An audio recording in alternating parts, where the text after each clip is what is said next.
We'll start with an opening statement. Yeah, well, it's it's a big time win for us. Tom he has a great program at Michigan State, and they're a veteran team. That's what we are mostly worried about, is bringing a young team in here, a talented young team. But we're worried about that. And I thought our big guys were knocked back in the first half. I thought they were nervous. And our perimeter with Grayson, Trayvon, and Gary really kept us alive. And we won. Guys played with 4 fouls for long periods of time. Bagley, is our most talented player, and he's got like a scratched eye, and we didn't want to bring him back in the second half. So a lot of adversity and beating a great team. Not a bad night for us. Pretty good win. Take questions. Just raise your hand.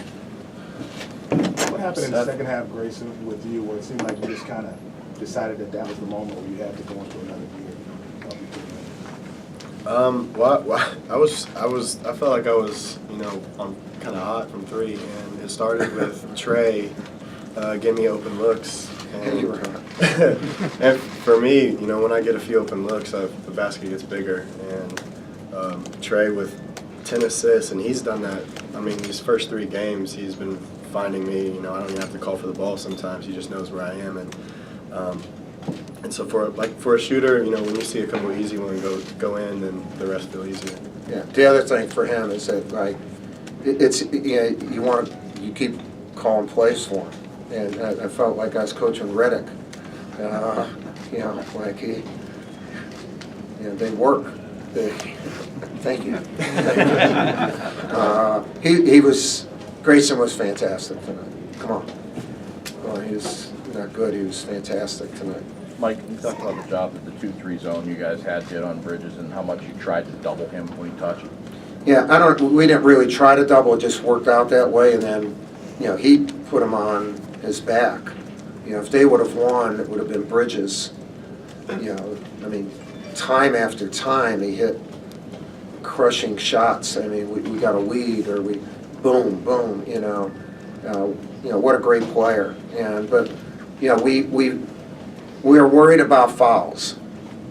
That they were deeper than us, and a man, they would really just wear us down. And also the nervousness of a big game, we might get some dumb fouls. So we just stayed in it, and we can be a real good zone team because he and Trayvon on top are big, long arms, and then we have size and quickness. So we played in our first 2 games quite a bit of zone in an exhibition. So we will. Obviously, we played the whole game except for 1 possession. We'll go Seth and then Jeff. For both of you, to your point about Grayson, Coach, your demeanor out there, you seem so calm. It's almost like things are happening in slow motion. It's just that kind of a product of getting older, and people talk about the game slows down. Yeah, I've played in 90 more games than the 4 teammates that are out there with me. So That's true. I feel a little bit more comfortable and calm and confident out there, and watching a lot of film of me, my last 2 years, a lot of times it's good to go 100 miles an hour, but it's also good to slow it down a few times. So that's kind of the adjustment I've tried to make, and it's kind of made me more comfortable out there. Yeah, what we've tried, we've talked about it. He's a great shooter. He's not a good shooter, he's a great shooter, and he's really a good driver.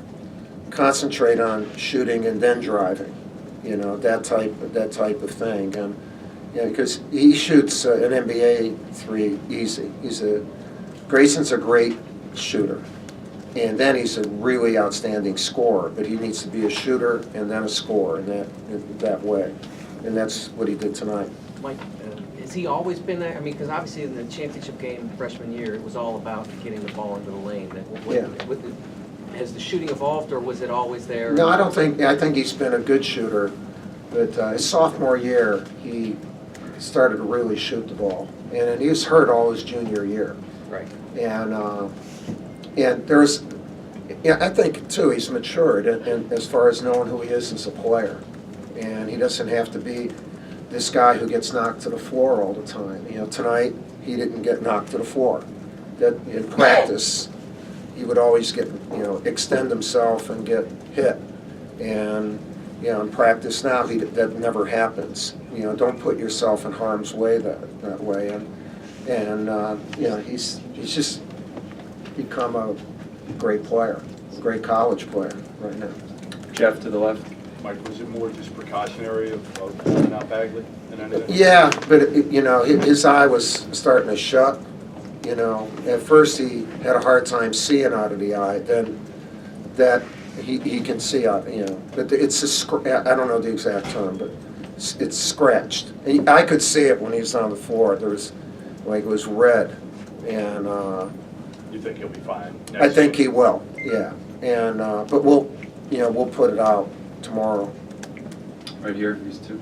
Coach, what did you learn about your team after this? Yeah, well, they're pretty good. They're tough, and they handled a big moment. Not many teams get a chance to play in big moments. This doubleheader's a big moment, so you don't know if the moment or the other team will defeat you. And tonight, neither defeated them. So I really love that, and that they had a lot of adversity. And you had two kids. Gary, his first really big game, and Javin, really his first really big game. And they played with 4 fouls for about 9-10 minutes. And they were, they did a good job. Javin's rebound, and then kicking it out to Gary was the biggest play. That sequence was the biggest play of the game. And Gary shot it, I think he was 2 for 13 at that time. And he just knocked it down. I'm proud of him for it. A lot of guys wouldn't shoot it. And he did, and then boom, it was there. I like these kids a lot. Hope we can keep growing and we stay healthy. Right here in the front. Coach, you've been playing this Classic against these caliber programs for a few years.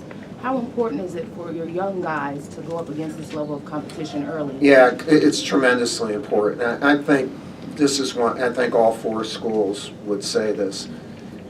This was such a great idea.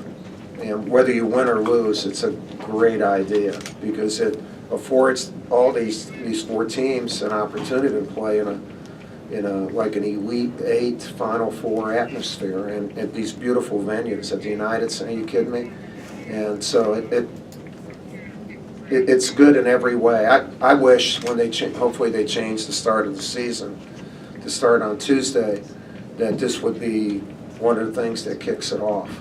Events like this where we can kick off college basketball, big time. This is a big time night here. To the right over here. Coach, what is it about you and your program that allows you to go 11-1 against a Tom Izzo coach team? No, I don't go. I don't pay attention to that. Because someone's got, where I'm losing against them. I don't like go there. Because someone's beating me, someone's beating him. Not many people have beaten him, and not many people have beaten me, in our programs. But we have been beaten, and so next time we play, they probably beat us by 30. But that's not a thing.